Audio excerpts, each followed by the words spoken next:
Welcome to another edition of Grace Under Pressure, where my guest today is Patti Callahan Henry. I'll tell you all about Patti in just a moment. Grace Under Pressure is that show that deals with what's very often dismissively regarded as the soft stuff, the caring, the commitment we exert toward others. And when you do it from a leadership position, you do it to bring people together. And we'll have some interesting conversation with Patti Callahan Henry, and she'll explain her perspective on leadership and many other issues. Welcome, Patti Callahan Henry.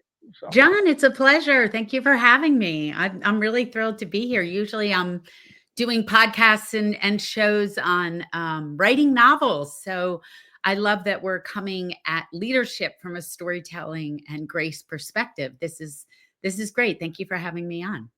Well, thank you for setting my show up, and you can interview yourself and I'll just watch. No, thank you. I'm handing it over. I want to tell folks about you. Patti Callahan Henry is a New York Times, Globe and Mail, and USA Today best-selling author of 17, yes, count them, 17 authors, including novels, including her newest, The Story She Left Behind. And as she told you, she's a podcast host of original content for her novels, Surviving Savannah and Becoming Mrs. Lewis. Her books have been published in over 20 languages. She's won many, many awards, and she's a marvelous storyteller. And she told me that she's a mother of two and a grandmother of two, but I don't think she's really a grandmother. She's way too young to be that. Wow. Anyway, welcome. Smoke and mirrors, baby. Smoke and mirrors. Anyway, so I'm going to jump right in. Why fiction? What draws you to creating stories that are make-believe, if we will? Okay. So I was growing up what would probably be called now a bookworm nerd. I always had my nose in a book. I actually got in trouble for reading when I was a kid. My parents would I love say, it because I have to jump in right away. I have a dear friend of mine whose wife is a retired school teacher, and they have a brand new grandchild, and she's reading at a very early age. And I say, be careful, because reading could be a lifelong habit.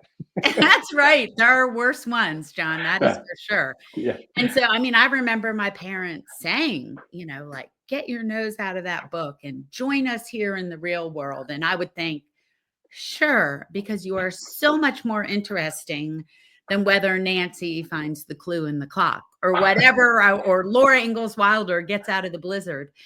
But I believe when I look back, it's not just that I was a bookworm nerd or I was trying to escape into books, because it's that I truly believe in the power of story to change us, to connect us, to show us what it means to be, well, human. Right. I want to dissect that for a second, because I like the way you said it. How are you defining change? I mean, if I read something of impact, I come away a changed person. Is that your perspective, Patti? Absolutely. If we can put ourselves behind someone else's eyes, behind or in someone else's heart, if we can see the world from a different perspective, it has been proven that it literally can change the neural connections in our brain, right? To have the empathy or the experience to visit places and people and situations that we might never visit or experience, whether it's loss or war or death, right? These are the things that it means to be human across the ages. And so reading fiction in a story form and reading about human experience in a narrative structure literally can change the neural connections in our brain. It has always been my means of connection to the world and to understanding it. One of my favorite quotes is from Pat Conroy, and he says, "Tell me a story are the four most powerful words in the English language." And I agree. Yeah. I agree with that too. What a great writer he was, and Yes. Both fiction and nonfiction. Now, interesting, in our world, and I told you in the human development and coaching, we encourage our folks we work with to read. And a lot of the books in the leadership world are recipe books, how to Yeah. do things. So we lay things out that way. But you can also gain, say, acquire empathy or deal with tragedy through novels or through fiction. Is that your perspective, Patty? So. Oh, at 100%. I feel as if, if you read a really good novel, right? One where to define story, a change must occur to the character by the end of the book, right? That is a story, what we might call a transformational arc. So in storytelling, what I give and most authors give a lot of thought to is, what is the transformational arc of my character? Where do they start and how do they change? And what kind of problems and conflict did they rub up against to change them by the end of the story? So, if we're on that journey with someone who is encountering conflict, problems, overcoming in pursuit of a goal, right? If in pursuit of something they desire, then we are on that journey with them. And maybe we're thinking, well, I wouldn't do that. I would never do that. Or, oh my gosh, I can see how that might happen. And so we are with them as they try to understand the world around them. And maybe we can understand our life or even someone we love's life better. You are a fiction writer, Mhm. and your newest book, it's not but, and your newest book, The Story She Left Behind, is based on a true story. Am I correct on that, Patty? So, 100%. It is, I always say it's inspired by a true story more than based. yeah. Um, so what happened was I discovered this story of this child prodigy named Barbara Newhall Follett, who wrote her first novel when she was 8 years old. And by 12 years old in 1927, she published that novel. It's called The House Without Windows. It's a fantasy novel with Knopf, which, for those of you who don't know, is one of the premier publishing houses, still is, in New York. And here she was, this 12-year-old girl who published this novel that the New York Times called a truly remarkable little book. But after the publication of the novel, her life was upended. Her father abandoned the family. And one December night in 1939, after a marital spat, she disappeared. She vanished without a clue and she was never seen again. So, this genius woman who not only wrote her first novel at 12 years old, but created her own language for the fantasy world, just completely disappeared. And all of her work has been out of print for decades and just sits in 16 dusty boxes at Columbia University. And so, although her work might give us some glimpses into what happened to her, we don't have answers. So, I decided to make the answers up. So, my novel was inspired by her story, but I have a character named Bronwyn Newcastle Fordham, and we meet her when she is married and has a young daughter and disappears. Ooh, wow, that's a hook. Yep. That's great. So, um, is this your first work of fiction inspired by a true story, and how is it different than a totally make believe story, if we will? That's a great question because no, it is not. Since 2016, so for the past 9 or 10 years, all of my novels have been based on or inspired by something true in history. I always say that I love to find something historical that you think you know something about and flip it on its head and let you see it from a different perspective. My first quote historical novel is called Becoming Mrs. Lewis and is completely based on and written from the perspective of C.S. Lewis's wife, Joy Davidman. So they have the most unlikely love story you can imagine. She was a New York poet, married with two children, Jewish woman, atheist. And then you have C.S. Lewis, the world's most famous at the time Christian apologist living in England.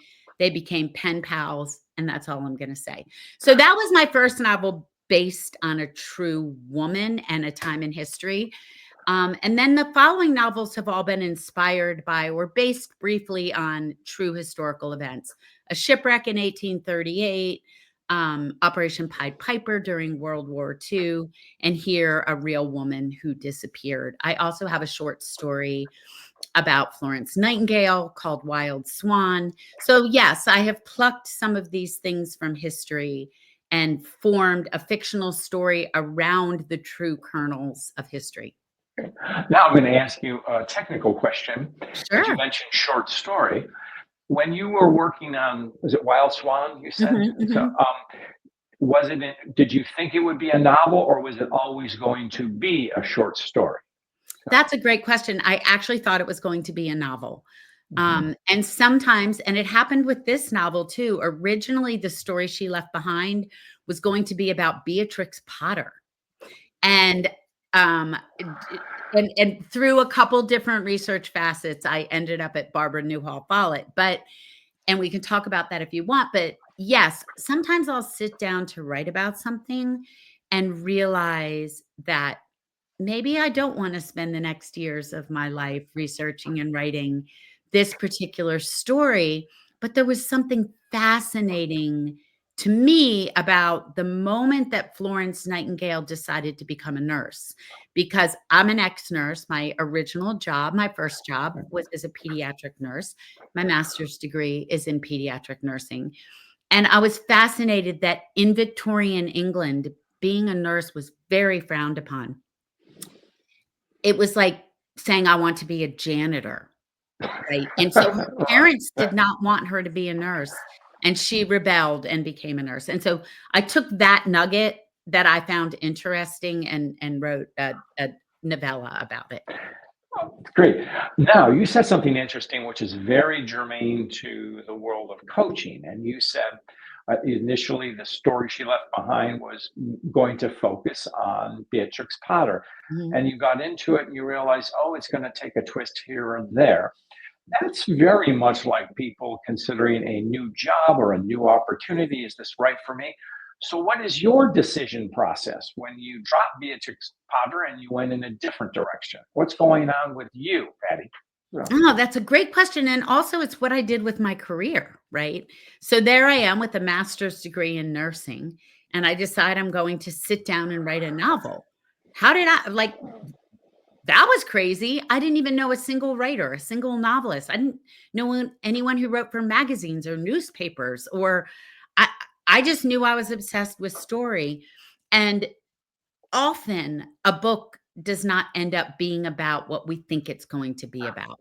I think if you talk to That's kind of like anyone life, isn't it? exactly, and job and career. Yeah. So I think the answer to that question rests in different things for different people because we also have to take into account, for example, paying the rent. So, but for me, in those decisions in my life, it had much more to do with where the energy of curiosity led me. So I'm a big believer in if you are curious about something, you need to follow that trail. So what happened with Beatrix is I was doing some research on her because I'm very fascinated by illustrators, and there was one in my last novel. And I discovered that when Beatrix was a child, she wrote in a coded language that she made up so that her mother couldn't read her diary. Mm. And that sent me down a research trail of women who made up their own languages.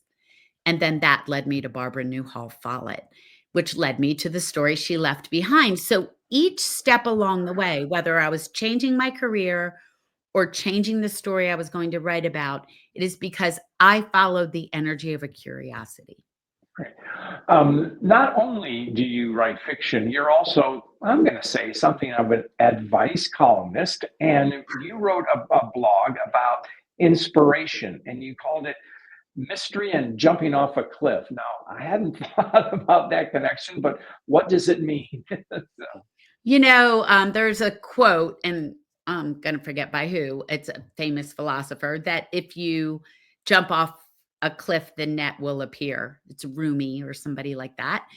And I don't think that's literal. I'm not going to, I actually did fall off a cliff in a hiking accident I had. So I'm not going to be jumping off cliffs. But I do believe that we have to take a chance sometimes. And sometimes that chance looks foolish to other people, right? We just talked about the energy behind a curiosity. And I believe that when you're curious about something, if it scares you, my writer pals and I always say, if it scares you, you're probably writing about the right thing for the next book, right? If you feel safe writing about it, if you feel like it's a sure bet, you probably need to rethink what you're writing about. So there's a fine line between scaring yourself to death and truly jumping off a cliff, and then taking the chance to go after something you're curious about. Now, toward that same advice things, you wrote a column about 20 years of looking for stories.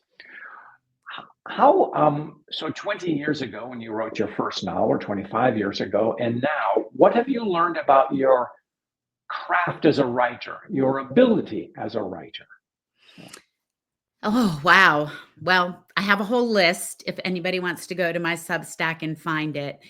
I write about the 20 things I've learned, but I have to say that the biggest thing I have learned is what I already knew and have to remind myself of all the time, which is that I truly do believe in the power of story.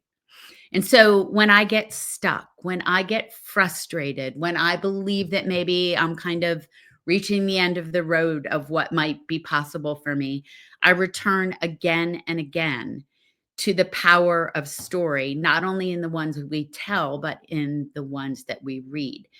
And what I've learned about myself as a writer is that I must constantly be trying to create and perfect the craft.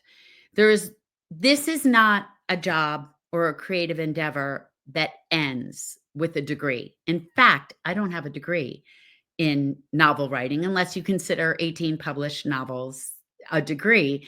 And so the learning and the expansion and the understanding of story is never ending. It is a fascinating mystery that I mean, I would say half of these books up here are about the craft of storytelling.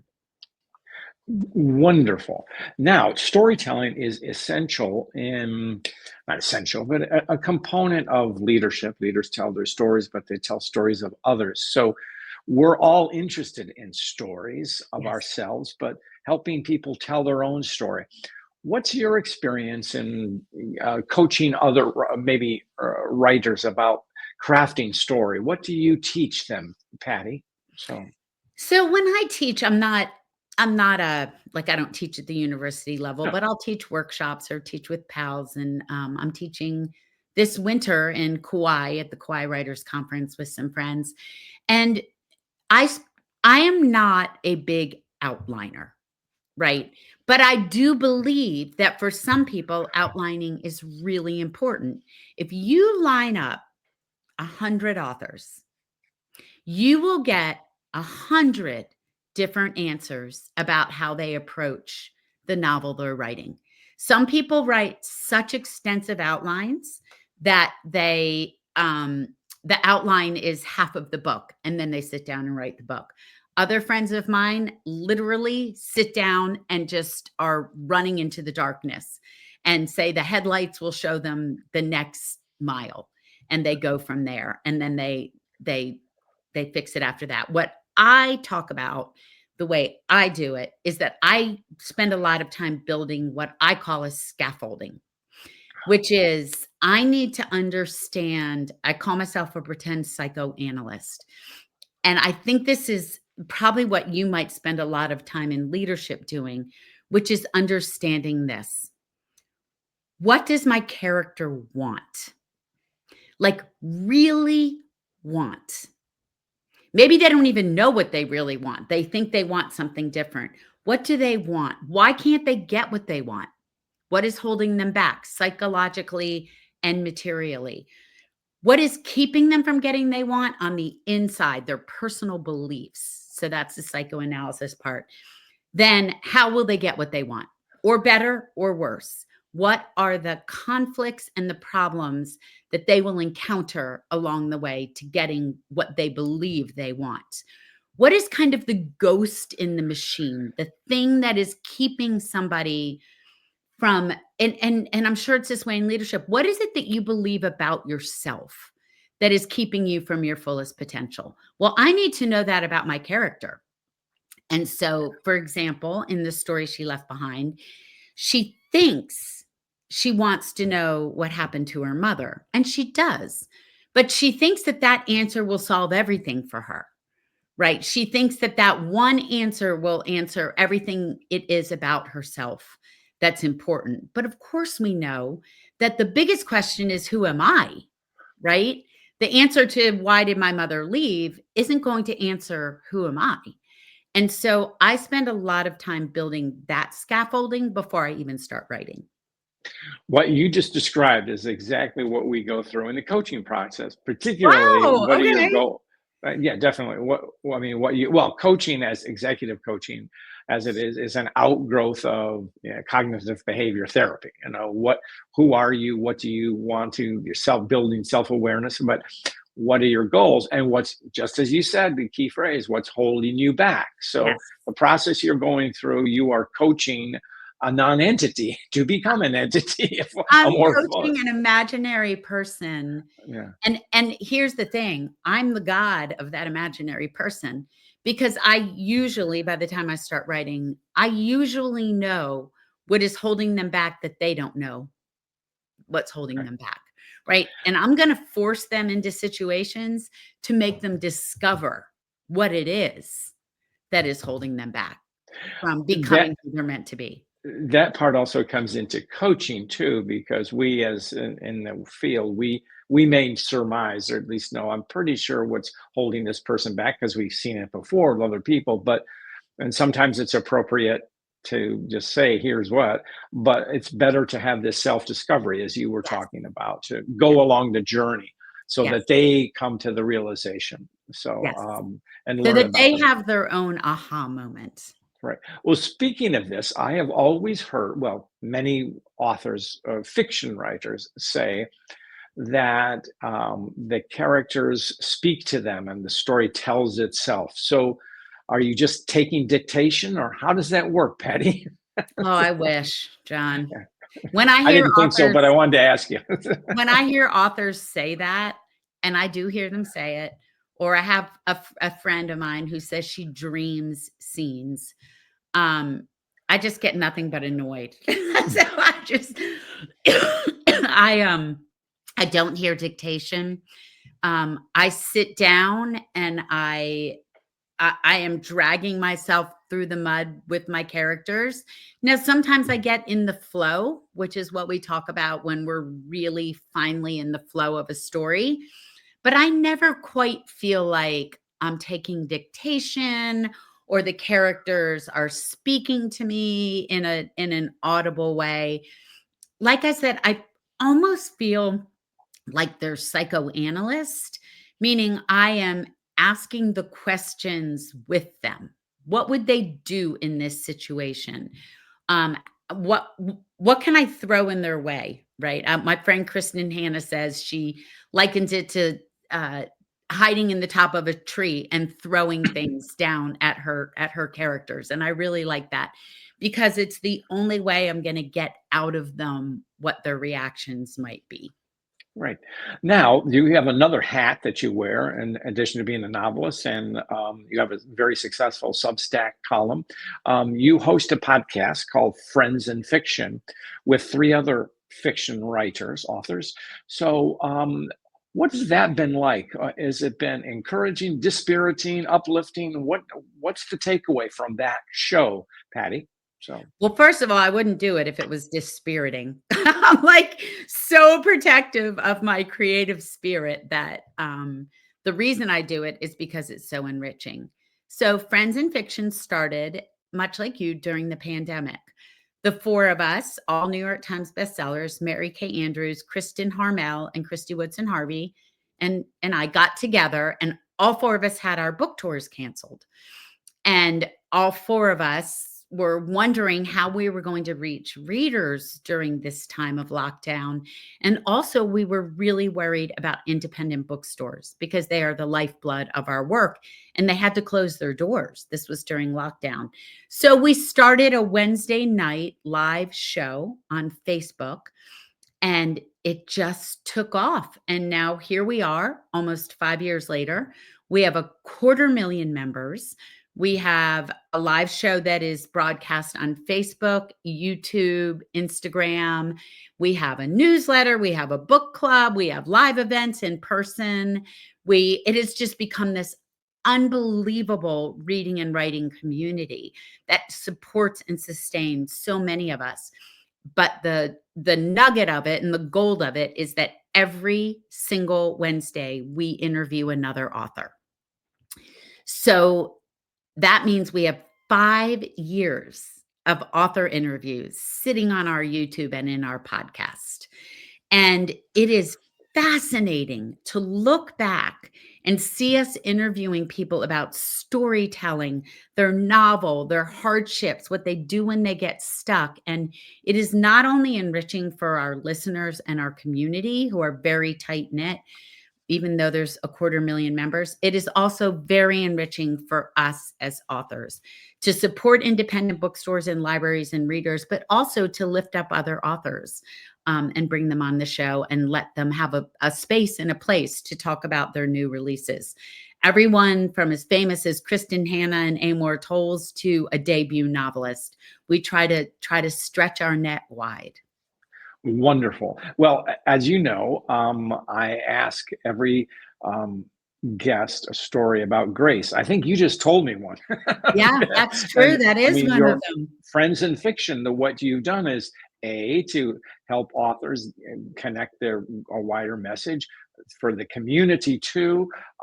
And I like to shout out to independent bookstores too, because that's very critical. They're a part of our culture and our Yes. communities as well. So, but I'm going to twist it. Is there another thought you have on leadership, Patti, that you want to share with us? So, I feel like I love what you're doing because grace and leadership should be hand in hand. They should be locked together. Nobody likes to be led by a bully, right? Or needs to be told what to do. But the grace in our life comes from leaders who can see who we are, where we're stuck, and maybe the thing that we need to have someone come alongside of us. And that has been the moments of grace in my life. And like you said, I think that's what Friends in Fiction has been, because we're there for each other in a way that is grace defined. what a wonderful story. Patti, your newest book is The Story She Left Behind.